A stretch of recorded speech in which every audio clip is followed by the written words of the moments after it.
And almost on a daily basis, you hear of one corruption scandal or the other. Ain't se Ghana phobic rebel or more trust in your government with the narrative around corruption? So for motiha.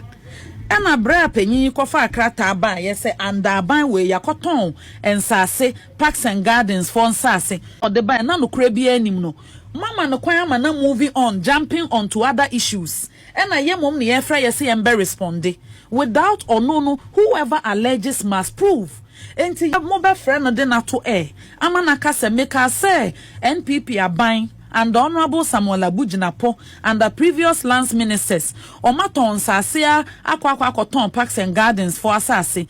Nemo Muhishemu Abachre say and the former President John Dramani Mahama and Omulisi Sansasi does that hate.